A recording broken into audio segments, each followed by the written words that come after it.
8 ತಿಂಗಳಾಯ್ತು. ಆಗಸ್ಟಲ್ಲಿ ಮನೆ ಕೊಡ್ತೀನಿ ಅಂತ ಹೇಳಿದ್ರು. ತರಾತುರಿಗೆ ಲೋನ್ ಮಾಡಿಸ್ಕೊಳ್ಳಿ ಅಂದ್ರೆ ಲೋನ್ ಮಾಡಿಸ್ಕೊಂಡು ಆಯಿತು. ಲೋನು ಕಟ್ತಾ ಇದ್ದೀವಿ, ನಾವು ಮನೆ ಬಡಿನೂ ಕಟ್ತಾ ಇದ್ದೀವಿ. ಸಾಲದಕ್ಕೆ ನೋಡಿ ನಾವು ಹೋದ ತಿಂಗಳು ಬಂದಾಗ ಶ್ರೀನಿವಾಸ್ ಅವ್ರು ಹೇಳಿದ್ರು, ನೀವು ಮಕ್ಕಳ ಅಡ್ಮಿಷನ್ ಮಾಡಿಸ್ಕೊಳ್ಳಿ, ಕ್ಯಾನ್ಸಲ್ ಮಾಡಬೇಡಿ ಅಂದರು. ನಾವು ಆ ಸ್ಕೂಲ್ ಹಳೆ ಸ್ಕೂಲಲ್ಲಿ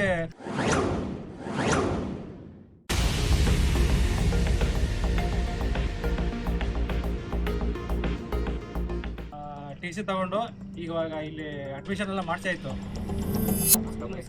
ನೋಡಿ ಅಡ್ಮಿಷನ್ ಮಾಡ್ಸ್ಕೊಂಡು ಬಂದಿದ್ದೇವೆ ನೋಡಿ. ಅವರೇ ಶ್ರೀನಿವಾಸ ಬಾಬು ಅವ್ರು ಹೇಳಿದ್ರು, ಅಡ್ಮಿಷನ್ ಮಾಡಿಸ್ಕೊಳ್ಳಿ, ಏನು ತೊಂದರೆ ಇಲ್ಲ, ನಾವು ಬರೋ ತಿಂಗಳಲ್ಲಿ ನಿಮ್ಮ ಮನೆ ಖಂಡಿತ ಕೊಡ್ತೀನಿ ಅಂತ ಹೇಳಿದ್ರು. ಈಗ ನೋಡಿ ನಾವು ಅಡ್ಮಿಷನ್ ಮಾಡ್ತೀವಿ, ಇವರು ಮಕ್ಕಳು ಅವರು ಮಾಡ್ತಿದ್ದಾರೆ. ತುಂಬ ಜನ ಸ್ಕೂಲ್ ಅಡ್ಮಿಷನ್ ಮಾಡ್ತಿದ್ದಾರೆ. ಈಗ ಅವ್ರು ಕೊಟ್ಟಿಲ್ಲ ಅಂದರೆ ನಮಗೆ ನಾವು ಬೀದಿಗೆ ಬರೋದಂತ ಗ್ಯಾರಂಟಿ, ಅದೇ ಪರಿಸ್ಥಿತಿ ಆಗುತ್ತೆ. ಆಮೇಲೆ ಮನೆ ಬಾಡಿಗೆ 2 ತಿಂಗಳು ನಾನು ಕಟ್ಟಿಲ್ಲ, ಯಾಕಂದರೆ ಇಲ್ಲಿ ಮನೆ ಬರುತ್ತೆ ಅಂತ ವಿಶ್ವಾಸದಲ್ಲಿ ಮನೆ ಬಾಡಿಗೆ ಕಟ್ಟಿಲ್ಲ. ನಾನು ಹೇಳಿದ್ರೆ ಹಣ ನಾನು ಖಾಲಿ ಮಾಡ್ತಿದ್ದೀನಿ, ಮನೆ ಬಾಡಿಗೆ ಕಟ್ಟೋಕ್ಕಾಗಲ್ಲ ಅಂತ. ಆ ಮನೆ ಬಾಡಿಗೆ ಕಟ್ಟೋ ದುಡ್ಡನ್ನ ನಾನು EMI ಕಟ್ತಾ ಇದ್ದೀನಿ, ಯಾಕಂದರೆ ನನಗೆ ಸಿವಿಲ್ ಸ್ಕೋರ್ ಡೌನ್ ಆಗುತ್ತೆ, ಮತ್ತು ನನಗೆ ಯಾವುದೋ ಲೋನ್ ಅಪ್ಲೈ ಆಗಲ್ಲ ಅಂದ್ಬಿಟ್ಟು ಲೋನ್ ಕಟ್ತಾ ಇದ್ದೀನಿ ಸರ್. ಚೆಕ್ ಬೌನ್ಸ್ ಆಗಬಾರ್ದು ಅಂದ್ಬಿಟ್ಟು ಕಟ್ತಾ ಇದ್ದೀನಿ ಅಷ್ಟೇ. ತುಂಬ ಹಿಂಸೆ ಆಗ್ತೈತೆ. ಆಮೇಲೆ ಇನ್ನೊಂದೇನೆಂದರೆ, ಈ ಬಿಲ್ಡಿಂಗ್ ಎಲ್ಲ ರೆಡಿ ಆಗಿದೆ, ಯಾರನ್ನ ಕೇಳಿದ್ರು ಬಿಲ್ಡಿಂಗ್ ರೆಡಿ ಇದೆ, ಎಲ್ಲ ಅನುಕೂಲ ಇದೆ, ನೀರಿದೆ, ಅಂದರೆ ಮೋಟ್ರಲ್ಲಿ ನೀರು ಕಮ್ಮಿ ಇದೆ ಬರುತ್ತೆ, ರೆಡಿ ಮಾಡ್ತೀನಿ ಅಂತ ಹೇಳ್ತಾರೆ. ಆಮೇಲೆ ಇನ್ನೊಬ್ರು ಕೇಳಿದ್ರೆ ಇಲ್ಲ, ಎಲ್ಲ ಕಲೆಕ್ಷನ್ ಕೊಟ್ಟಿದ್ದಾರೆ ಕರೆಂಟ್ದು, ಅಲ್ಲಿ ಎಲ್ಲ ಬೋರ್ಡ್ ಎಲ್ಲ ಹಾಕಿದ್ದಾರೆ, ಮೇನ್ ಕಲೆಕ್ಷನ್ ಮಾತ್ರ ಕೊಡಬೇಕು ಅಂತಾರೆ. ಇನ್ನು ಇಷ್ಟು ಎಂತ ನಮ್ಮ ರಕ್ತ ಈರ್ತಾರೆ ಹೇಳಿ. ನಮಗೆ ಅಲ್ಲಿ ಬಾಡಿಗೆ ಕಟ್ಟಿ ಇದನ್ನು ಕಟ್ಟಿ ನನ್ನ ಕೈಲಿ ಆಗ್ತಾ ಇಲ್ಲ ಸರ್. ನಾನು ಯಾವುದೇ ಕಾರಣಕ್ಕೂ ಈ ಸ್ವಲ್ಪ ದಿನದಲ್ಲಿ ನಾನು ಮನೆಗೆ ಹೋಗ್ಲೇಬೇಕು, ಇಲ್ಲಾಂದ್ರೆ ನಾವು ನಮ್ಮ ಫ್ಯಾಮಿಲಿ ನೋಡಿ ಕುಟುಂಬ ಎಲ್ಲ ನಾವು ತೊಂದರೆ ಅನುಭವಿಸ್ಲೇಬೇಕಾಗುತ್ತೆ ಸರ್. ಮೈಕ್ ಕೊಡಿ ಸರ್, ಮೈಕ್ ಕೊಡಿ. ಒಂದು ವಾರದಿಂದ ಗ್ಯಾಸು ಆಟೋ ಹಂಗೆ ನಿಂತ್ಬಿಟ್ಟಿದೆ. ಇವಾಗ EMI ಕಟ್ಟಲೇಬೇಕು, ಆಮೇಲೆ ಮನೆ ಬಾಡಿಗೆ ಕಟ್ಟಲೇಬೇಕು, ಆಮೇಲೆ ಸ್ಕೂಲ್ ಫೀಸ್ 100% ಕಟ್ಟಲೇಬೇಕು, ಆಮೇಲೆ ನಮ್ಮ ಸಂಸಾರ ನಡಿಲೇಬೇಕು. ಇಷ್ಟೆಲ್ಲ ತೊಂದರೆದಲ್ಲಿ ಇದ್ದು ಆದ್ರೂ ಸರ್ಕಾರ ನೆಮ್ಮದಿಯಾಗಿದೆ, ಜೀವನ ಆರಾಮಾಗಿದೆ. ಅವ್ರು ನಮ್ಮ ಮಾತ್ರ ಜೀವನ ರೋಡಲ್ಲಿ ಕೂತ್ಕೊಂಡಿದೆ. ನಮ್ನ ಯಾರು ಬಂದು ಏನಪ್ಪಾ ನಿಮ್ ಕಷ್ಟ ಸುಖ ಅಂತ ಕೇಳೋರೇ ಇಲ್ಲ. ಅವ್ರು ಮಾತ್ರ ಚೆನ್ನಾಗವ್ರು, ನಾವು ಮಾತ್ರ ಇಲ್ಲಿ ರೋಡ್ ಅಲಿತಾ ಇದ್ದೀವಿ, ಮನೆಗಳು ಮಾಡ್ಕೊಂಡು ಅಲ್ಲಿ ಜನಗಳು ಕರ್ಕೊಂಡು ಇಲ್ಲಿ ಆರಾಮಾಗಿ ಇವ್ರು ನೋಡ್ರಿ ಅಲ್ಲಿ ನೋಡ್ರಿ ಇಲ್ಲಿ ನೋಡ್ರಿ ಅನ್ಕೊಂಡು ಅವ್ರು ಚೆನ್ನಾಗಿ, ನಾವು ಮಾತ್ರ ಚೆನ್ನಾಗಿದೆ. ನಾವು ಬಡ್ಡಿಗಳು ಸಾಲಗಳು ಕಟ್ಕೊಂಡು ಮನೆ ಬಾಡಿಗೆ ಕಟ್ಕೊಂಡು ಜೀವನ ಮಾಡ್ತಾ ಇದ್ವಿ. ಈ ಜೀವನಕ್ಕೆ ಅಧಿಕಾರಿಗಳು ಯಾರು ಬಂದು ಕೇಳಿಲ್ಲ, ಏನಪ್ಪ ನೀವು ಇಷ್ಟು ದುಡ್ಡು ಕೊಟ್ಟಿದ್ದೀರಲ್ಲ, ಇಷ್ಟು ಸಮಸ್ಯೆ ಇದೆಯಲ್ಲ, ಯಾರಾದ್ರು ಬಂದು ಸಮಸ್ಯೆ ಕೇಳಿದ್ರೆ ಯಾರು ಕೇಳಿಲ್ಲ. ಅವ್ರವ್ರ ಸಮಸ್ಯೆ ಅವ್ರು ಇದೆ ಅಂದ್ಬಿಟ್ಟು ಅವ್ರು ಮಾಡಿದ್ರು, ಅವ್ರು ಸೈಲೆಂಟ್ ಆಗಿದ್ದಾರೆ. ಏನ್ ಮಾಡಕ್ಕಾಗುತ್ತೆ ಸರ್, ನಮ್ಮ ಸಮಸ್ಯೆ ಯಾರು ಕೇಳಿದ್ರೆ ನಮ್ಗೆ ಗೊತ್ತಾಗ್ಬಿಡ್ತು. ಅದಕ್ಕೆ ನಾವು ಇಲ್ಲಿ ಬಂದು ಕೂತಿದ್ವಿ. ಇಲ್ಲಿ ಬಂದು ಕೂತಿದ್ದೀರಾ? ಹೌದು ಸರ್, ದೊಡ್ಡದಾಗಿ ಮಾಡ್ಬೇಕು ಸರ್, ಸ್ಟ್ರೈಕ್ ಮಾಡ್ಬೇಕು ಅಂತಿದ್ವಿ. ದೊಡ್ಡದಾಗಿ ಮಾಡ್ಬೇಕು, 2,000 ಜನ ಸೇರ್ಬೇಕು, ದೊಡ್ಡ ಅಧಿಕಾರಿಗಳು ಬರ್ಬೇಕು. ಅದಕ್ಕೆ ಅವ್ರು ಹೇಳ್ಬೇಕು, ಉತ್ತರ ಹೇಳ್ಬೇಕು. ಉತ್ತರ ಹೇಳ್ಬಿಟ್ಟು ಉತ್ತರ ಕೇಳ್ತೀರಾ ಅಷ್ಟೇ. ಹೇಳಿ ನಮ್ಗೆ ಇದು ಕೊಡ್ಬೇಕು, ಅಧಿಕಾರ ಕೊಡ್ಬೇಕು. ಈ ತರ ಟೈಮಲ್ಲಿ ನಾವು ಕೊಡ್ತಾ ಇದೀವಿ, ಫಿಕ್ಸಿಂಗ್ ಮಾಡ್ತೀವಿ, ಕೀ ಬೇಕು ನಮ್ಗೆ ಅಂತ ನಾವು ಮಾತಾಡ್ತೀವಿ. ಅಂದ್ರೆ ನೀವು ಅಲ್ಲಿ ಹೋದ್ಮೇಲೆ ಸ್ಟ್ರೈಕ್ ಮಾಡಿದ್ಮೇಲೆ ಅಲ್ಲೇ ಕೀ ಇಸ್ಕೊಂಡ್ಬರ್ತೀರೇನೋ? ಅಲ್ಲೇ ಕೀ ಕೊಡ್ಬೇಕು ಸರ್ ಅವರು, ನಮ್ಗೆ ಅಲ್ಲ, ಪ್ರತಿ ಎಷ್ಟು ಜನ ಹಾಕೋರು 10 ಜನಕ್ಕೂ ಕೊಡ್ಬೇಕು ಸರ್. ಯಾವಾಗ ನೋಡಿದ್ರು ಏನಾರು ಹಂಗೆ ಹೇಳ್ತಾರೆ ಸರ್. ಮನೆ ಬಿಲ್ಡಿಂಗ್ ರೆಡಿ ಇದೆ, ವಾಸವಾಗಿ ಹೋಗಿ ಎಲ್ಲ ಕರೆಕ್ಟ್ ಆಗಿದೆ ಸರ್. ಮನೆಗೆ ಎಲ್ಲ ರೆಡಿ ಇದೆ ಸರ್. ಮನೆ ಕೊಡಕ್ಕೆ 6 ತಿಂಗಳು ಕಾರೆಲ್ಲ ಹಾಕಿದ್ದಾರೆ, ಮನೆ ಕೊಡ್ತಾ ಇಲ್ಲ. ಯಾಕೆ ಅಂತ ಕೇಳಿದ್ರೆ ಅವರು ಬಿಲ್ಡರ್ ಮೇಲೆ ಹಾಕ್ತಾರೆ, ಸರ್ಕಾರದ ಮೇಲೆ ಹಾಕ್ತಾರೆ. ಯಾರಂತ ಕೇಳಿದ್ರೆ ಅವ್ರು ಕೇಳಿದ್ರೆ, ಶ್ರೀನಿವಾಸ್ ಅವ್ರಿಗೆ ಕೇಳಿದ್ರೆ ಇಲ್ಲಪ್ಪ ಕರೆಂಟ್ ಸ್ವಲ್ಪ ಕಮ್ಮಿ ಇದೆ, ಅಲ್ಲಿ ಪವರು ಪವರ್ ಕಡಿಮೆ ಇದೆ ಅಂತ. ಕರೆಂಟ್ ಕಡಿಮೆ ಜಾಸ್ತಿ ಅಂತ ಬೇರೆ? ಹೌದೌದು, ಕಡಿಮೆ ಕಲೆಕ್ಷನ್ ಕೊಟ್ಟಿಲ್ಲ. ಈಗ ಸದ್ಯಕ್ಕೆ ಏನು ಬಿಲ್ಡರ್ ಕಲೆಕ್ಷನ್ ಕೊಟ್ಟಿಲ್ಲ ಅಂತ ಇದ್ದೀರಿ? ಕಲೆಕ್ಷನ್ ಇದೆ ಸರ್, ನಿಮ್ಗೆ ಕಲೆಕ್ಷನ್ ಮಾಹಿತಿ ಇದೆಯಾ? ಹೋಗ್ಲಿ ಹೇಳಿದ್ರು ಅವರು ಏನಂದ್ರೆ ಈಗ ಕಡಿಮೆ ಇದೆ ಕರೆಂಟ್ ಹೋದ್ರು. ಅದೇ ಕಡಿಮೆ ಅಂದ್ರೆ ಅವ್ರ ಬಿಲ್ಡಿಂಗ್ ಆಗೋಷ್ಟು ಮಾತ್ರ ಇದೆ. ಎಲ್ಲರೂ ಬಂದ್ರೆ ನಮ್ಗೆ ಅಷ್ಟೊಂದು ಸರ್ ಏನಂದ್ರೆ ಕರೆಂಟ್ ಈಗ ಒಂದು ಕಟ್ಟಡ ಕಟ್ಟಕ್ಕೆ ಎಷ್ಟು ಬೇಕು ಪವರ್ ಸಪ್ಲೈ ಅಷ್ಟೇ ತಗೊಂಡಿರ್ತಾರೆ. ಓಕೆ, ಮೈ ಸಪ್ಲೈ ಹೋಗಿದೆ, ಅದಿನ್ನೂ ಲೋಡಿಂಗ್ ಆಗಿಲ್ಲ. ಆ ಲೋಡಿಂಗ್ ಆಗಿ ಗೌರ್ಮೆಂಟ್ ಅವ್ರಿಗೆ ದುಡ್ಡು ಕಟ್ಟಿದಾರ ಇಲ್ಲ ಅಂತ ಇನ್ನೂ ಯಾರಿಗೂ ಗೊತ್ತಿಲ್ಲ. ಅದು ಗೌರ್ಮೆಂಟ್ ದುಡ್ಡು ಕಟ್ಟಿದ್ಯೋ ಅವ್ರಿಗೆ ಇಲ್ವೋ, ಯಾಕಂದ್ರೆ ಪ್ರಾಜೆಕ್ಟ್ಗೆ ಇನ್ನೂ ದುಡ್ಡು ಕಟ್ಟಿಲ್ಲ, ಇನ್ನು ಅವ್ರಿಗೆ ದುಡ್ಡು ಕಟ್ಟಿರ್ತಾರ ಅಂತ ನಂಬಿಕೆನೇ ಇಲ್ಲ. ಇನ್ನು ಲೋಡಿಂಗ್ ಆಗದೆ ಯಾವಾಗ ಅದು ಕರೆಂಟ್? ಅದು ನಮಗೆ ಕರೆಂಟ್ ಮಾಹಿತಿ ನನಗೆ ಗೊತ್ತಿರುವಂತ ಪ್ರಕಾರ ಕರೆಂಟ್ ಅಲ್ಲಿ ಕಡಿಮೆ ಕರೆಂಟ್ ಕೊಟ್ಟಿದ್ದೀನಿ, ಜಾಸ್ತಿ ನಾನು ಹೇಳ್ಬಿಡ್ತೀನಿ. ಕಡಿಮೆ ಕರೆಂಟ್ ಕೊಟ್ಟಿದ್ದೀನಿ, ಜಾಸ್ತಿ ಕರೆಂಟ್ ಕೊಟ್ಟಿದ್ದೀನಿ ಅನ್ನೋದು ಬರಲ್ಲ. ಇಲ್ಲಿ ಕರೆಂಟ್ ಅನ್ನೋ ವ್ಯವಸ್ಥೆ ಇದೆಯಾ ಇಲ್ವಾ? ಇಲ್ಲ. ಇಲ್ಲಿ ಯಾವ್ದೋ ಒಂದು ಇದೆ ಅಂತ ಬಂತು ಸೌಂಡ್. ನೀವು ಇದೆ ಅಂತ ಅಂದ್ರಿ ಅಂದ್ರೆ ನಿಮ್ಮ ಮನೆ ಮಾತ್ರ ಕರೆಂಟ್ ಕೊಟ್ಟಿದ್ದಾರೆ ಸರ್. ಅವ್ರು ಏನ್ ಹೇಳ್ತಾರೆ, ತಳಿ ನಿಮ್ಮ ಹೆಸರು ಗೊತ್ತಾಗ್ಲಿಲ್ಲ ಸರ್? ಪುನೀತ್. ಹೇಳಿ ಸರ್ ಕರೆಂಟ್ ಇದೆ ಅಂತ ಅಲ್ಲ, ನಿಮ್ಮ ಹೆಸರು ಹೇಳಿ ಸರ್. ಪುನೀತ್ ಕುಮಾರ್ ಅಂತ. ಪುನೀತ್ ಅಂತ ನಮ್ ಪುನೀತ್ ಅವ್ರ ಹೆಸರು ಇಟ್ಕೊಂಡಿದೀರಿ ಪವರ್ ಸ್ಟಾರ್ ಅದಕ್ಕೆ ಕರೆಂಟ್ ಐತೆ ನೋಡಿ, ಕರೆಂಟ್ ಐತೆ ಮಿಗ್ನಾದವ್ರ ಹತ್ರ ಇಲ್ಲ ಹಾ?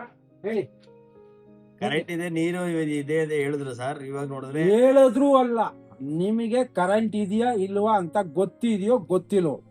ಗೊತ್ತಿಲ್ಲ ಸರ್, ಕರೆಂಟ್ ಇದೆಲ್ಲ ಸರ್ ಗೊತ್ತಿಲ್ಲ ನಮಗೆ ಅವ್ರು ಹೇಳಿದ್ದು ಅಷ್ಟೇ. ಅಷ್ಟೇ. ಅವ್ರು ಹೇಳಿದ್ರು ಭರವಸೆ ಕೊಟ್ಟಿದ್ದಾರೆ. ಸುಳ್ಳು ಭರವಸೆ.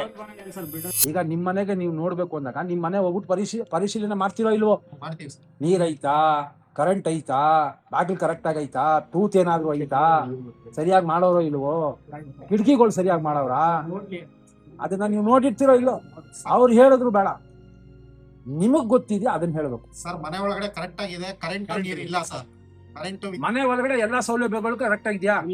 ಕರೆಕ್ಟ್ ಆಗಿದೆ, ಕರೆಕ್ಟ್ ಆಗಿದೆ. ಸೌಲಭ್ಯ, ನೀರು, ಕಿಚನ್, ಬೆಡ್ರೂಮ್, ಆಮೇಲೆ ಹಾಲು, ಸ್ಟೋರ್ ರೂಮ್ ಎಲ್ಲ ಪಕ್ಕಾ ಇದೆ. ಎಲ್ಲ ಕರೆಕ್ಟ್ ಆಗಿ ಕಟ್ಟಿದ್ದಾರೆ. Correct ಆಗಿದೆ, ನೋಡಿದೀವಿ ನಾವು. ಹಾ. ನೀರು ಸರಿ, correct ಸರಿ ನೋಡಿದೀವಿ. ಆಮೇಲೆ ಟ್ಯಾಪ್ ಅಲ್ಲಿ ನೀರ್ ಬರ್ತಾ ಇದೆಯಾ? ಆ ಟ್ಯಾಪ್ ಮಾತ್ರ ನೀರ್ ಬರ್ತಾ ಇಲ್ಲ. ನೀರ್ ಬರ್ತಾ ಇಲ್ಲ. ಇಲ್ಲ. ನೀವು ಕರೆಂಟ್ ಇದೆ ಅಂತ ಹೇಳಿದ್ರಲ್ಲ, ಹಾ. ಯಾವ ಫ್ಲೋರ್ ಅಲ್ಲಿ ಇತ್ತು? ಸರ್ ನಾವು ನೋಡೋದು ಗ್ರೌಂಡ್ ಫ್ಲೋರ್ ಅಲ್ಲಿ ಇತ್ತು. ಗ್ರೌಂಡ್ ಫ್ಲೋರ್ ಅಲ್ಲಿ ಇತ್ತು. ಅಷ್ಟೇ. ನೋಡ್ಸಕ್ಕೆ ಅವ್ರು ಹೇಳ್ತಾರೆ ಗ್ರೌಂಡ್ ಫ್ಲೋರ್ ಅಲ್ಲಿ ಕರೆಂಟ್ ಇತ್ತು ಅಂತ ಹೇಳ್ತಾ ಒಂದ್ ಇದೀರಾ. ನಿಮಿಷ ಸರ್, demo ಆದ್ರೆ ತೋರ್ಸಿ. ಮೇಲ್ಗಡೆ ಏನಿತ್ತು ಕರೆಂಟ್? ಹಾ. ಅದ್ರ ಮೇಲ್ಗಡೆ ಏನಾದ್ರು ಕರೆಂಟ್ ಇದೆಯಾ? ಇಲ್ಲ. ಒಂದು ಡೆಮೋಗ್ ಅಂತ ಏನೋ ಒಂದು ಕೊಟ್ಟಿರ್ತಾರೋ ಫ್ಲಾಟ್ ಅಲ್ಲಿ, 100% ಆ ಒಂದು ಫ್ಲಾಟ್ ಅಲ್ಲಿ ಕರೆಂಟ್ ವ್ಯವಸ್ಥೆ ಮಾಡ್ಕೊಟ್ಟಿರ್ಬೋದು ಅವ್ರು. ನಮಗೆ ಆದ್ರೆ ಎಲ್ಲಾ ಮನೇಲೂ ಕರೆಂಟ್ ಇದೆ ಅಂತ ಗೊತ್ತಿಲ್ಲ. ಇಲ್ಲ ಇಲ್ಲ. ಗೊತ್ತಿಲ್ಲ. ಗೊತ್ತಿಲ್ಲ. ಹಾಗಾಗಿ ಹಾ. ಸ್ನೇಹಿತರೆ, ಇವಾಗ ಏನಂತ ಹೇಳ್ತಾ ಇದೀವಿ ಅಂತ ಹೇಳಿದ್ರೆ, ನೋಡಿ ಸ್ನೇಹಿತರೆ, ಇದು 2018 16 17 ಸ್ಟಾರ್ಟ್ ಆಗಿದೆ. ಇದು ನಲ್ಗುಲಿ RCTL. ಇಲ್ಲಿ ಅವತ್ತಿಂದ ಇವತ್ತವರೆಗೂ ಏನಂತ ಹೇಳಿದ್ರೆ ಮನೆ ಕಟ್ಟಿದ್ರೆ ಫ್ಲಾಟ್ ಕಟ್ಟಿದ್ರೆ ಅಂತ ಆಗಿದೆ. ಇವಾಗ ಎಷ್ಟೊಂದು ಜನಕ್ಕೆ 2018 ಆಗ್ತವ್ರಿಗೆ 5 lakhs 7 lakh ಅಂತ ಬರ್ತಿದೆ. ಆಮೇಲೆ 2006 ಅಲ್ಲಿ 5 ಅಲ್ಲಿ ಯಾರು ಹಾಕಿದಾರೋ ಅವ್ರಿಗೆ ಬಂದ್ಬಿಟ್ಟು 2 ಲಕ್ಷ ಜಾಸ್ತಿ ಅಂತ ಮಾಡಿದ್ದಾರೆ. ಸೊ ಇಲ್ಲಿ ತಗೊಳಕ್ ಹೋದ್ರೆ 2 ಲಕ್ಷ ರೂಪಾಯಿ ಏಕಾಏಕವಾಗಿ 2 ಲಕ್ಷ ರೂಪಾಯಿ ಜಾಸ್ತಿ ಮಾಡಿದೆ. ಇದ್ರ ಜೊತೆಗೆ ಇವಾಗ ನೀರಿನ ಸಮಸ್ಯೆ ಇಲ್ಲ ಅಂತ ನಮ್ಮ ಸ್ನೇಹಿತರೆಲ್ಲ ಹೇಳ್ತಾ ಇದ್ರು. ನಾನು ಹೇಳೋ ಪ್ರಶ್ನೆ ಏನಂದ್ರೆ, ಒಂದು ಕನ್ಸ್ಟ್ರಕ್ಷನ್ ಅಂತ ಆದಾಗ ಒಂದು ಬೋರ್ಗಳಂತ ಮಾಡ್ತಾರೆ, ಆ ಟೈಮಲ್ಲಿ ಮಾಡಿರ್ತಾರೆ. ಆ ಟೈಮಲ್ಲಿ ಬೋರ್ಗಳಂತ ಮಾಡಿದಾಗ ನೀರಿನ ವ್ಯವಸ್ಥೆ ನೀರು ಬಂದಿರಲ್ಲ, ಆ ಬೋರ್ಗಳಲ್ಲಿ ನೀರು ಬಂದಿರಲ್ಲ. ಈಗಿರ್ಬೇಕಂದ್ರೆ ಇವರು ಬಿಲ್ಡಿಂಗ್ ಕಟ್ಟೋದಕ್ಕೆ ಬೇರೆ ಕಡೆಯಿಂದ ಟ್ಯಾಂಕರ್ ತಗೊಂಡ್ಬಂದು ಒರೆಸಿ ಏನೋ ಒಂದು ಬಿಲ್ಡಿಂಗ್ ಕಟ್ಟಿರ್ಬೋದು. ಆದ್ರೆ ಅವಾಗ ಕನ್ಸ್ಟ್ರಕ್ಷನ್ ಆಗೋ ಟೈಮಲ್ಲಿ ಏನೋ ಒಂದು ಬೋರ್ಗಳು ತೊಡಿದಾರೋ ಅವಾಗಲೇ ಗೊತ್ತಿರುತ್ತೆ ಅವ್ರಿಗೆ ಇಲ್ಲಿ ಬೋರ್ಗಳಲ್ಲಿ ನೀರು ಬರ್ತಲ್ಲ ಅಂತ. ಸೊ ನೀರು ಬರ್ತಿಲ್ಲ ಅಂತ ಹೇಳಿದಾಗ ಅದಕ್ಕೆ ಆಲ್ಟರ್ನೇಟ್ ವ್ಯವಸ್ಥೆ ಏನ್ ಮಾಡ್ಬೋದಾಗಿತ್ತು? ಇವಾಗ ಅವರು ಹೇಳ್ತಾ ಇದಾರೆ, ಇವಾಗ ನಾವು ಕಾವೇರಿ ಬಂದಲ್ಲಿ ಹೋಗಿ ಅಧಿಕಾರಿಗಳ ಹತ್ರ ಮಾತಾಡುವಾಗ ಅಧಿಕಾರಿಗಳು ಏನ್ ಹೇಳ್ತಿದಾರೆ ಅಂತ ಹೇಳಿದ್ರೆ, ಇಲ್ಲ ನಾವು ಇದಕ್ಕೆ ಕಂಪ್ಲೀಟ್ ಆಗಿ ನೀರಿನ ವ್ಯವಸ್ಥೆ ಕಂಪ್ಲೀಟ್ ಆಗಿ ಕೊಡ್ಬೇಕಂತ ಹೇಳಿದ್ರೆ ಇದು ನಾವು ಕಾವೇರಿ ವ್ಯವಸ್ಥೆನೇ ಮಾಡ್ಕೊಡ್ಬೇಕಾಗುತ್ತೆ. ಅದಕ್ಕೆ ನಾವು ಇವಾಗ ಸ್ಯಾಂಕ್ಷನ್ ಅಂತ ಮಾಡ್ಕೊಳ್ಳುವಾಗ ಅದಕ್ಕೆ ಒಂದು 9 ತಿಂಗಳಾಗುತ್ತೆ, ಬಟ್ ಸ್ಯಾಂಕ್ಷನ್ ಆಗ್ಬೇಕಾಗಿದೆ ಅಂತ ಹೇಳ್ತಿದ್ದಾರೆ. ಸೊ ನಾನ್ ಹೇಳ್ತಾರದು ಏನಂದ್ರೆ, ಅವಾಗ್ಲೇ ಕನ್ಸ್ಟ್ರಕ್ಷನ್ ಆಗೋ ಟೈಮಲ್ಲಿ ಬೋರ್ಗಳು ತೋಡುವಾಗ ಅಲ್ಲಿ ನೀರು ಬಂದಿಲ್ಲ. ಸೊ ಅವಾಗ್ಲೇ ನೀವು ಅವತ್ತಿಂದಾನೇ ನೀವು ಎಲ್ಲಿಂದ ತಾತುಗುನಿಂದನೋ ಎಲ್ಲಿಂದ ಕಾವೇರಿ ನೀರು ಬರುತ್ತೋ ಅಲ್ಲಿಂದ ನೀವು ನೀರಿನ ವ್ಯವಸ್ಥೆ ಪೇಪಿನ ವ್ಯವಸ್ಥೆ ಮಾಡ್ಬೋದಾಗಿತ್ತು. ಇಷ್ಟು ದಿನಕ್ಕೆ ಇಷ್ಟೊತ್ತಿಗೆ ನೀರೆಲ್ಲ ಎಲ್ಲರಿಗೂ ಯಾಕಂದ್ರೂ ಬರ್ತಾ ಇರ್ಲಿಲ್ಲ. ಆದ್ರೆ ಇತ್ತೀಚೆಗೆ 4-5 ಬೋರ್ಗಳು ತೋಡಿದೀವಿ ಅಂತ ಹೇಳಿದ್ದಾರೆ ಅಧಿಕಾರಿಗಳು. ಮಾಹಿತಿ ಕೊಟ್ಟಿದ್ದ ಪ್ರಕಾರ ತೋಡಿದೀವಿ, ಯಾವ್ದ್ರಲ್ಲೂ ನೀರು ಬರ್ತಾ ಇಲ್ಲ. ಒಂದ್ರಲ್ಲಿ ಮಾತ್ರ ಯಾವ್ದೋ 1 ಇಂಚು 2 ಇಂಚು ನೀರು ಬರ್ತಿದೆ. ಹಾಗಾಗಿ ಇಲ್ಲಿ ಒಂದು 150ರಿಂದ 200 ಜನಕ್ಕೆ ನಾವು ಕೊಡುವಂತ ವ್ಯವಸ್ಥೆ ಮಾಡ್ತೀವಿ ಅಂತ ಅಧಿಕಾರಿಗಳು ಹೇಳಿದ್ರು. ಯಾವಾಗ? 1 ತಿಂಗಳ ಹಿಂದ್ಗಡೆ ನಾವು ಇದೇ ರೀತಿ ನಾವು 2ನೇ ಸಲ ಹೋದಾಗ ಲೆಟರ್ ಕೊಟ್ಟಾಗ ಈ ತರ ಸಮಸ್ಯೆ ಇದೆ ಅಂತ ಹೇಳಿದಾಗ ಅವ್ರು ಬಂದು ನಮಗೆ, ನಾನು ಹೇಳಿದ್ದೆ ಇವಾಗ ಮಾರ್ಚ್ ತಿಂಗಳು ಮಕ್ಳಿಗೆಲ್ಲ ಸ್ಕೂಲಿಗೆ ಸೇರಿಸಬೇಕಾಗಿದೆ, ಬೇರೆ ಕಡೆ TC ತಗೊಂಡ್ಬಂದು ಇಲ್ಲೆಲ್ಲ ಸ್ಕೂಲ್ಗೆ ಸೇರಿಸಬೇಕಾಗಿದೆ, ನೀವು ಕರೆಕ್ಟಾಗಿ ಮಾಹಿತಿ ಕೊಡಿ ಅಂತ ಪ್ರಕಾಶ್ ಸರ್ನ ಕೇಳಿದಾಗ ನೀವು ಸೇರಿಸಿ ಮಕ್ಳ ವಿಚಾರ. ಸೊ ಅವರು ಹೇಳಿದಾಗ ನಾನು ಇದೇ ತರ ರಿಕ್ವೆಸ್ಟ್ ಮಾಡ್ಕೊಂಡೆ, ಸರ್ ಮಕ್ಳಿಗೆಲ್ಲ ಸೇರಿಸಬೇಕಾಗಿದೆ, ಬೇರೆ ಕಡೆ TC ತಗೊಂಡ್ಬರ್ಬೇಕಾಗುತ್ತೆ. ಆದ್ರೆ ನಾವು ಏನಾದ್ರು ಈ ಸಮಯದಲ್ಲಿ ನೀವೇನಾದ್ರು ಮನೆ ಕೊಟ್ಟಿಲ್ಲ ಅಂದ್ರೆ ಮತ್ತೆ ನಾವು 1 ವರ್ಷದವರೆಗೂ ಈ ಮನೆಗೆ ಬರಕ್ ಚಾನ್ಸೇ ಇಲ್ಲ. ಯಾಕಂದ್ರೆ ಕಾಲೇಜಿಗೆ ಸೇರ್ಸೋರು ಇರ್ತಾರೆ, ಸ್ಕೂಲ್ಗೆ ಸೇರ್ಸೋರು ಇರ್ತಾರೆ. ಈ ತಿಂಗಳಲ್ಲೇ ನೀವು ಭರವಸೆ ಕೊಟ್ರೆ ಖಂಡಿತವಾಗಿ ತುಂಬಾ ಉತ್ತಮವಾಗಿರುತ್ತೆ ಅಂತ ಹೇಳಿದಾಗ ಅವ್ರು ಆಯ್ತು ನಾವು ಮಾಡ್ಕೊಡ್ತೀವಿ, ನೀವೊಂದು ಕೆಲಸ ಮಾಡಿ ಅಡ್ಮಿಷನ್ ಮಾಡ್ಬೇಡಿ ಅಂತ ಹೇಳಿದ್ರು, ಭರವಸೆ ಕೊಟ್ರು. ಯಾವಾಗ? ನಮ್ಗೆಲ್ಲರಿಗೂ ಭರವಸೆ ಕೊಟ್ರು. ಆದ್ರೆ ಇಲ್ಲಿ ಯಾವುದೇ ರೀತಿ ಕೆಲಸ ಕಾರ್ಯಗಳು ನಡೀತಾ ಇಲ್ಲ ಅಂತ ನಮ್ಮ ಮಹೇಶ್ ಅವರು ಹೇಳಿದ್ರು, ಯಾಕಂದ್ರೆ ಅವ್ರು ಇಲ್ಲೇ ಇರೋದ್ರಿಂದ. ಆದ್ರೆ ನನ್ನ ಒಂದು ಪ್ರಶ್ನೆ ಏನಂದ್ರೆ ಹೇಳಿದ್ರೆ, ಇವಾಗ ಯಾವ ಒಂದು ಕೆಲಸನೂ ಆಗ್ತಾ ಇಲ್ಲ. ಇನ್ನೂ ಈ ತಿಂಗಳಲ್ಲಿ ಕೊಡ್ತೀನಿ ಅಂತ ಹೇಳಿದವರು, ಯಾವಾಗ ಈ ಮಾರ್ಚ್ ತಿಂಗಳಲ್ಲಿ ಕೊಡ್ತೀನಿ ಅಂತ ಹೇಳಿದವರು ಇನ್ನೂ ಕೊಟ್ಟಿಲ್ಲ. ಇವಾಗ ಏಪ್ರಿಲ್ ತಿಂಗಳು ನಾವು ಹೋಗಿ ವಿಚಾರಣೆ ಮಾಡ್ತೀವಿ ಅಧಿಕಾರಿಗಳ ಹತ್ರ, ಅಲ್ಲಪ್ಪ ನೀವು ಭರವಸೆ ಕೊಟ್ರಲ್ಲ ಏನಕ್ಕೆ ಈ ತರ ಮಾಡ್ತಿದ್ರೆ ಅಂತ. ಸೊ ಇಲ್ಲಿ ನೀರು ಕರೆಂಟು ಎಲ್ಲ ಮಾಡ್ಕೊಡ್ತಾರೆ ಜನ, ಅಂದ್ರೆ ಯಾರು ಇದಕ್ಕೆ ಅಪಾರ್ಟ್ಮೆಂಟ್ಗೆ ಸಂಬಂಧಪಟ್ಟವ್ರು ಯಾರಿದಾರೋ ಅದನ್ನ ಮಾಡ್ಕೊಡ್ತಾರೆ. ಆದ್ರೆ ನಮ್ಗೆ ಬೇಕಾಗಿರೋದ್ರ ಬಗ್ಗೆ ಏನು? ಕೀ. ನಮಗೆ ಮನೆ ಕೀ ಬೇಕಾಗಿದೆ, ಮನೆ ಬೇಕಾಗಿದೆ. ಎಷ್ಟೊಂದು ಜನ ಪಾಪ ಸ್ಕೂಲ್ಗೆ ಸೇರಿಸ್ಬಿಟ್ಟಿದ್ದಾರೆ ಭರವಸೆ ಇಟ್ಕೊಂಡು, ಇವಾಗ ಬೇರೆ ಕಡೆ ಬಾಡಿಗೆ ಕಟ್ಕೊಂಡು ಇಲ್ಲಿ EMI ಕಟ್ಕೊಂಡು ಒಂದೊಂದು ಮನೆ ಸಿಟಿಲಿ ಎಷ್ಟೊಂದು ಜನ ಜೀವನ ಮಾಡ್ತಿದ್ದಾರೆ. ಅವ್ರಿಗೆಲ್ಲ 10,000 ಮಿನಿಮಮ್, 12,000 ರೂಪಾಯಿ ಮಿನಿಮಮ್ ಅಂತ ಬಾಡಿಗೆ ಇದ್ರು ಕೂಡ EMI ಬಂದ್ಬಿಟ್ಟು 12,000-13,000 ರೂಪಾಯಿ ಕಟ್ತಿದ್ರೆ ತಿಂಗಳಿಗೆ ಇದೇ ಇಲ್ಲ ಅಂದ್ರೂ ಕೂಡ 25,000-26,000 ರೂಪಾಯಿ ಕಮಿಟ್ಮೆಂಟ್ ಆಯ್ತು. ಒಬ್ಬ ಮಾಮೂಲಿ ಮನುಷ್ಯನಿಗೆ ಬರೋಂತ ಒಂದು ಸ್ಯಾಲರಿ ಎಷ್ಟು ಅಂತ ಹೇಳಿದ್ರೆ ಒಂದು 30,000-35,000 ರುಪೀಸ್. ಅದರಲ್ಲಿ ಅವ್ರ ಹೆಂಡತಿ ಮಕ್ಕಳನ್ನ ಜೊತೆಗೆ ಎಲ್ಲರನ್ನೂ ಸಾಕ್ಬೇಕಾಗೋದು ಒಂದು ಜವಾಬ್ದಾರಿ ಇರುತ್ತೆ. ಸೊ ಇವಾಗ ಎರಡು ಅಮೌಂಟ್ ಕೂಡ ಇಲ್ಲೇ ಹೋದಾಗ ಅವ್ರ ಜೀವನದ ಪರಿಸ್ಥಿತಿಯಲ್ಲಿ ತುಂಬಾ ಕಷ್ಟ ಆಗ್ತಿದೆ ಅಂತ ಅನ್ಕೊಂಡು ಈ ತಿಂಗಳಲ್ಲಿ ಏನ್ ಕೊಡ್ತೀನಿ ಅಂತ ಭರವಸೆ ಕೊಟ್ಟರು ಅಧಿಕಾರಿಗಳು ನಮ್ಗೆ ನಲ್ಗುಲಿ ಎ ಬ್ಲಾಕ್ ಗೆ ಏನ್ ಕೊಡ್ತೀನಿ ಅಂತ ಭರವಸೆ ಕೊಟ್ಟರು ಅದನ್ನ ಕೊಡ್ಬೇಕು. ಅವ್ರು ಖಂಡಿತ ಕೊಡ್ಬೇಕು. ಯಾಕಂದ್ರೆ ನಾವು ಒಂದೆರಡು ಸಲ ನಾವು ಲೆಟರ್ ಕೊಟ್ಟು ಸಮಾಧಾನವಾಗಿ ಕೇಳಿದ್ವಿ ನಾವು. ಆದ್ರೆ ಅವರು ಯಾವ್ದೇ ರೀತಿ ಕೊಡೋ ಪರಿಸ್ಥಿತಿನೇ ಇಲ್ಲ ಅಂತ ಕಾಣಿಸ್ಬೇಕ ತುಂಬಾ ದುಃಖಕರವಾಗಿದೆ. ಹಾಗಾಗಿ ನಾವು ಒಂದು ಮುಂದಿನ ದಿನಗಳಲ್ಲಿ ದೊಡ್ಡ ಹೋರಾಟ ಮಾಡ್ಬೇಕು ಅಂತ ಅನ್ಕೊಂಡಿದೀವಿ. ಇದ್ರ ಬಗ್ಗೆ ಹೋರಾಟ ಮಾಡ್ತೀವಿ. ಸ್ವಾಮಿ ಈ ಗಂಟ ಎಲ್ಲ ಕಥೆನೂ ಕೇಳಿದ್ರಿ. ನಾನು ಒಬ್ಬ ಸಂತ್ರಸ್ತ ಅಂದ್ರೆ ವಿಕ್ಟಿಮೆ. ಯಾಕೆ ಅಂತ ಕೇಳ್ತೀನಿ. ಇವ್ರು ನೋಡ್ಬಿಟ್ಟು ನನಗೂ ಭಯ ಆಗ್ಬಿಟ್ಟೈತೆ. ಇವ್ರ ಪಾಪ ದಿನ ಅಭ್ಯಾಸ ಮಾಡ್ಕೊಂಡು ಸ್ವಲ್ಪ ಗಟ್ಟಿಗಾಗ್ಬಿಟ್ಟವ್ರೆ. ನನಗೆ ಗಟ್ಟಿ ಆಗೋಷ್ಟು ಕ್ಷಮತೆ, ನನಗೆ ಗಟ್ಟಿ ಆಗೋಷ್ಟು ಧೈರ್ಯ ನನಗಿಲ್ಲ. ಯಾಕೆ ಹೇಳ್ತಾ ಇದ್ದೀನಿ ಅಂದರೆ, ನಾನು ಪ್ರತಿಯೊಂದು ಸಂಚಿಕೆನೂ ನಿಮಗೆ ಪ್ರತಿಯೊಂದು ವಿಚಾರಗಳನ್ನು ಹೇಳ್ತಾ ಇದ್ದೀನಿ. ನಮ್ಮ ಎಲ್ಲ ಅಂತಂದ್ರೆ ಇಲ್ಲೇ ಕೂತವ್ರೆ. ಏನ್ರಿ ರೇ ಸ್ವಾಮಿ, ಇದೇನೋ ಮಡಿಕೊಂಡವ್ರೆ ತಾಳಪ್ಪ, ಇದನ್ನು ಡೈರೆಕ್ಟ್ ಆಗಿ ಇಲ್ಲೇ ನಿಮ್ಗೆಲ್ಲ ಹೇಳದ್ನಲ್ಲ, ಏನೇ ಇದ್ರು ಇವಾಗೆ ತೋರಿಸ್ತೀನಿ. ಅಲ್ಲಪ್ಪ, ಇಂಟರ್ನ್ಯಾಷನಲ್ 15ನೇ ತಾರೀಕು 12ನೇ ತಿಂಗಳು ಎಷ್ಟು ಕಾಸು ಕಟ್ಟಿದ್ದೀರಿ ಸ್ವಾಮಿ? 62,000 ಲಾಟ್ರಿ. LKGಗೆ 1 kg 2 kg ಇದು LKG. LKGಗೆ 62,000. ರೇ ಸ್ಕೂಲು ಅದೇ ಕಟ್ಟಿ ಆಗೋಗೈತೆ ರೀ. ಈಗ ಮನೆ ಸ್ಯಾಂಕ್ಷನ್ ಎಲ್ಲ ಇದಿದೆ. 1 lakh ಹೌಸಿಂಗ್ ಏನಿದು, ನೀವು ಏನಿದು ಲೋನ್ ಅಮೌಂಟ್ ಕಟ್ಟಿ 1 ಲಕ್ಷ ರೂಪಾಯಿ ಕಟ್ಟಿರೋದು ಸ್ಟಾರ್ಟಿಂಗ್ 8ನೇ ವರ್ಷದಿಂದ ಕಟ್ತಾ ಇದ್ದೀನಿ. ಹಂಗೆ ತಗೊಳ್ಳಿ. ಇಲ್ಲಿ ಇರೋದು ನಾನು ಈಗ ಬಂದಿರೋಂಥದ್ದು ನೆಲಗುಳಿಗೆ. ಇದು ಒಳ್ಳೆ ಅತ್ತೆ ಮನೆ ಆದಂಗೆ ಆಗೋಯ್ತು ನನಗೆ. ಪ್ರತಿ ಸತಿ ನೆಲಗುಳಿ, ದೇವಗೆರೆ, ಮುದ್ದಾಯಿನಪಾಳ್ಯ, ಕೆಂಚನ್ಪುರ ಇದೆಲ್ಲ ನನಗೆ 1 part 2 part 3 part 4 part ಅತ್ತೆ ಮನೆ ಇದ್ದಂಗೆ.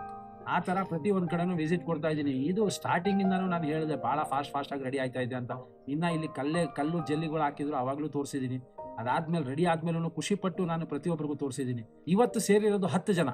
ನಮ್ಮ ದೊರೆ ಅಣ್ಣ ಆಯಿತಾ, ನಮ್ಮ ಮಹೇಶ್ ಅಣ್ಣ, ಇವರು ಇಲ್ಲಿ ನೆಲಗುಳಿನಲ್ಲಿ ಅವರು ಅಡ್ಮಿನ್ ಆಗಿದ್ದಾರೆ. ಅವರು ಎಲ್ಲರದು ಕುಂದುಕೊರತೆ ಅವರೇ ಸ್ವತಃ ಎಲ್ಲರಿಗೂ ಪ್ರೋತ್ಸಾಹ ಕೊಟ್ಟು ಎಲ್ಲರದು ಒಂದು ಗ್ರೂಪ್ ಮಾಡಿ ಅವ್ರದ್ದು ಆಗು ಹೋಗುಗಳು ಏನು ಅಂತ ಎಲ್ಲ ವಿಚಾರಿಸ್ಕೊಂಡು ಮುಂಬರುವಂಥ ಒಂದು ಸಮಯದಲ್ಲಿ ಎಲ್ಲರಿಗೂ ಒಗ್ಗಟ್ಟಾಗಿ ಸೇರಿಸಿ ಒಂದು ಅಸೋಸಿಯೇಷನ್ ಮಾಡಿ ಅವರು ಜೊತೆಗಿರೋಣ, ಸಹಬಾಳ್ವೆ ಬಾಳೋಣ ಅನ್ನೋದು ಒಂದು ಮನಸ್ಥಿತಿ ಇಟ್ಕೊಂಡು ಅವ್ರು ಮಾಡ್ತಾ ಇರೋಂಥದ್ದು. ಅಂಥದ್ರಲ್ಲಿ ಎಲ್ಲ ಆಗೋಗ್ಬಿಟ್ಟು ಮೇಲ್ಗಡೆ ಕೋಳಿ ನೆತ್ತಾಕ್ಬಿಟ್ಟು ಬಿರಿಯಾನಿ ತಿನ್ನಿಸ್ತಾ ಇದ್ರೆ ಅದು ಕುಷ್ಕ ತಿನ್ಬಿಟ್ಟು ಬಿರಿಯಾನಿ ತಿಂದಂಗೆ ಆಗೋಯ್ತು ಕತೆ. ಇವರು 9 ತಿಂಗಳಿಂದ ಕಷ್ಟಪಡ್ತಾ ಇದ್ದಾರೆ ಸ್ವಾಮಿ. ನಂದು ಇವಾಗ ಶಾಲೆ ಶುರು ಆಯಿತು. ನಾನು 1 ತಿಂಗಳ ಹಿಂದೆ ನನಗೆ ಸ್ವಾಧೀನ ಪತ್ರ ಬಂತು. ಮನೆಗೆ ಹೋದೆ, ಅದು ಫ್ಯಾನು ಅದು ಲೈಟು ಎಲ್ಲ ಫಿಟ್ ಮಾಡಿದೆ. ಅದನ್ನು ಅತಿ ಶೀಘ್ರದಲ್ಲಿ ನಾನು ಅದು ಎಪಿಸೋಡ್ ಹಾಕ್ತೀನಿ. ಈಗ ಇವತ್ತು ಏಪ್ರಿಲ್ 3ನೇ ತಾರೀಕು, 5ನೇ ತಾರೀಕು ನಾನು ಗಂಟೆ ಹೊಡಿ ಸಂಬಳ ತಗೊಂಡಂಗೆ ನಂದು ಮೊದಲನೇ EMI ಕಟ್ಟಾಗುತ್ತೆ. ಆ EMI ಸ್ವತಃ ನಾನು ಕಟ್ತಾ ಇಲ್ಲ ಸ್ವಾಮಿ, ನನಗೆ ತಾಕತ್ತಿಲ್ಲ. ಆ ದುಡ್ಡು ನನ್ನ ತಾಯಿ ನನಗೆ ತಗೊಳಪ್ಪ ಬದುಕೋ ಅಂದ್ಬಿಟ್ಟು 9,118 ರೂಪಾಯಿ ನನಗೆ EMI ನನ್ನ ತಾಯಿ, ನನಗೆ ಜೀವ ಕೊಟ್ಟ ತಾಯಿ ನನಗೆ ಮೊದಲನೇ EMI ಅವರೇ ಕೊಟ್ಟಿದ್ದು. ನಾನು ಅದಕ್ಕೆ ಹೇಳೋದು, ನಾನು ಡಿಜಿಟಲ್ ಭಾರತ್ ಸೇವನಲ್ಲಿ ಯಾವುದು ಸುಳ್ಳು ಹೇಳಲ್ಲ. ಏನೈತೆ ಅದನ್ನೇ ಹೇಳ್ತೀನಿ. ನೀವು ನಂಬಿದ್ರೆ ನಂಬಿ, ನಮ್ಮದೇ ಇದ್ರೆ ಬಿಡಿ, ಅದನ್ನೂ ಕಳಿಸ್ತೀನಿ. ಮೀನಾಕ್ಷಿ ಸತ್ಯ ನಮ್ಮ ತಾಯಿ ಹೆಸರು. ಅವರು 9,118 ರೂಪಾಯಿ ಪಾಪ ಅವ್ರಿಗೆ ಬರ್ತಾ ಇರೋದು ಪೆನ್ಷನ್, ನಮ್ಮ ತಂದೆ ಪೆನ್ಷನ್. ಆ ಅಮೌಂಟ್ನ ಕೂಡಿಕ್ಕಿರೋರು ಅವ್ರು ಕೊಡ್ತಾ ಇರೋದು. ಯಾಕಪ್ಪ ನಿನ್ಗೇನಪ್ಪ ದೊಡ್ಡ ರೋಗ, ನೀನು ಕಟ್ಟಕ್ಕಾಗಲ್ವೇ, ಕೈ ಕಾಲು ಗಟ್ಟಿ ಐತೆ, ನಿನ್ಗೆ ಯಾಕೆ EMI ಕಟ್ಟಕ್ಕಾಗಲ್ಲ ಅಂತ ಯೋಚನೆ ಮಾಡ್ತಾರೆ. ನನ್ನ ಬಾಡಿಗೆ ಕಟ್ಟಕ್ಕೆ ನನಗೆ ಕಷ್ಟ. 2 ಮಕ್ಕಳನ್ನ ನಾನು ಸಾಕಬೇಕು, ನಾನು ಸಾಕ್ಕೋಬೇಕು. ನಾನು ಸಾಕ್ಕೊಳ್ಳೋದೇ ದೊಡ್ಡ ಕಷ್ಟ. ಅದಲ್ಲದೆ ಜೀವನ, ಅದನ್ನು ಬ್ಯಾಂಗ್ಳೂರಲ್ಲಿ ಜೀವನ ಮಾಡೋದು ಭಾಳ ಕಷ್ಟ ಆಯಿತು. ಮೊದಲನೇ EMI ನಮ್ಮ ತಾಯಿ ಕಟ್ಟಿದ್ದಾರೆ. ಇನ್ನು ಸ್ವಲ್ಪ ದಿವಸ ಅವರೇ ಕಟ್ತೀನಿ ಅಂತ ಹೇಳಿದ್ದಾರೆ. ಅವರ ಒಂದು ಹೆಲ್ಪ್ಗೆ ತುಂಬ ಥ್ಯಾಂಕ್ಸ್. ಇದೇ ಥರ ಎಲ್ಲರಿಗೂ ಆ ತಾಯಿದಿರು ಏನಾದರೂ ನಿಮಗೂ ಹೆಲ್ಪ್ ಮಾಡಿದ್ರೆ ಏನೋ ಒಳ್ಳೇದಾಯ್ತದೇನೋ ಗೊತ್ತಿಲ್ಲ. 9 ತಿಂಗಳಿಂದ ಪಾಪ ಅವರೆಲ್ಲ ಕಟ್ಟವ್ರೆ. ಈಗ ಮೊದಲನೇ ತಿಂಗಳು ನಾನು ಕಟ್ಟಿದ್ದೀನಿ. ಇನ್ನು ನಾನು ಯಾವಕ್ಕೆ ಈ ಪರಿಸ್ಥಿತಿಗೆ ಬಂದ್ಬಿಡ್ತೀನಿ ಅಂತ ಭಯ. ನನಗೆ ಸ್ವಾಧೀನ ಪತ್ರ ಸಿಕ್ತು, ನನಗೆ ಕೀ ಸಿಕ್ತು. ಇವ್ರಿಗೆ ಅದು ಸಿಗ್ಲಿಲ್ವೇ? ಸ್ವಾಧೀನ ಪತ್ರ ಸಿಕ್ಕೈತೆ, ಕೀ ಸಿಕ್ಕಿಲ್ಲ. ಇವತ್ತು ಕೊಡ್ತೀನಿ, ನಾಳೆ ಕೊಡ್ತೀನಿ. ನೋಡಿ, ನಾನು ನಿಮಗೆ ಫಸ್ಟೇ ತೋರಿಸ್ದೆ. ನಮ್ಮ ಮೇಲಧಿಕಾರಿಗಳು ಇದೇ ಜಾಗದಲ್ಲಿ ಬಂದು ಲೋನ್ ಮೇಲ ನಡೆದಾಗ ಯಾವತ್ತು ಕೊಡ್ತೀನಿ ಅಂತ ಹೇಳಿದ್ದಾರೆ. ಈ ಕ್ಲಿಪ್ಸಲ್ಲಿ ನೋಡ್ಕೊಳ್ಳಿ.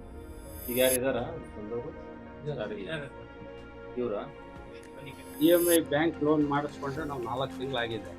ಈ ಕಡೆ EMI ಕಟ್ಟಬೇಕು. ಈಗ ಸ್ಟಾರ್ಟ್ ಲೋನ್ 4 ತಿಂಗಳು ಆಗಿದೆ, ಕಟ್ತಾ ಇದೀವಿ EMI.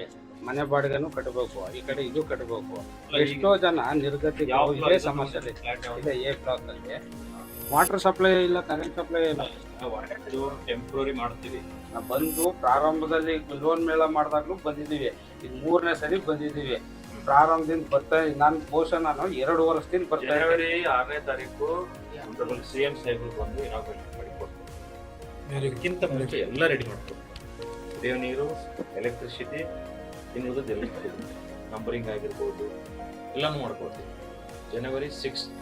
ಸೊ ನೋಡಿದ್ರಲ್ಲ, ಸಾಹೇಬ್ರೆ ಹೇಳಿರೋವಂಥದ್ದು, ಇವತ್ತು ಕೊಡ್ತೀನಿ, ನಾಳೆ ಕೊಡ್ತೀನಿ, ನಾಳೆ ಕೊಡ್ತೀನಿ, ಇವತ್ತು ಕೊಡ್ತೀನಿ. ಇದು ಹೆಂಗಂತೆ ಅಂದರೆ ಹುಲಿ ಬಂತು, ಹುಲಿ ಬಂತು, ಹುಲಿ ಬಂತು, ಹುಲಿ ಬಂತು, ಲಾಸ್ಟಿಗೆ ಏನು ಬಂತು?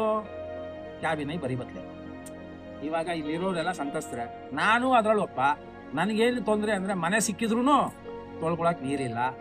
ಅಲ್ಲ ರೀ, ಮನೆ ಸಿಕ್ಕಿದ್ಮೇಲೆ ಮನೆಯಲ್ಲಿ ನೀರೇ ಇಲ್ಲ ಅಂದರೆ ಅಡುಗೆ ಮಾಡೋದಿಕ್ಕೆ. ಡಿಜಿಟಲ್ ಭಾರತ್ ಸೇವಾ ನಿಮ್ಮ ಫ್ಯಾಮಿಲಿ. ಐ ಹೋಪ್ ಈ ಸಂಚಿಕೆ ನಿಮಗೆ ಇಷ್ಟ ಆಗಿದೆ ಅಂತ ಪ್ರತಿಯೊಂದು ರಾಜ್ಯ ಸರ್ಕಾರ ಮತ್ತು ಕೇಂದ್ರ ಸರ್ಕಾರದ ವಿಚಾರಗಳನ್ನ ಒಂದಲ್ಲ ಒಂದು ಸಂಚಿಕೆನಲ್ಲಿ, ಪ್ರತಿಯೊಂದು ಸಂಚಿಕೆನಲ್ಲಿ ನಿಮ್ಮ ಮುಂದೆ ತರ್ತಾ ಇರ್ತೀನಿ. ಸೊ ಲೈಕ್, ಶೇರ್, ಸಬ್ಸ್ಕ್ರೈಬ್ ಮಾಡೋದನ್ನ ಮರಿಬೇಡಿ. ಬೆಲ್ ಐಕಾನ್ನ ಒತ್ಕೊಳ್ಳಿ. ಮತ್ತೆ ಭೇಟಿಯಾಗೋಣ ಮುಂದಿನ ಸಂಚಿಕೆನಲ್ಲಿ. ಎಲ್ಲರಿಗೂ ನಮಸ್ಕಾರ.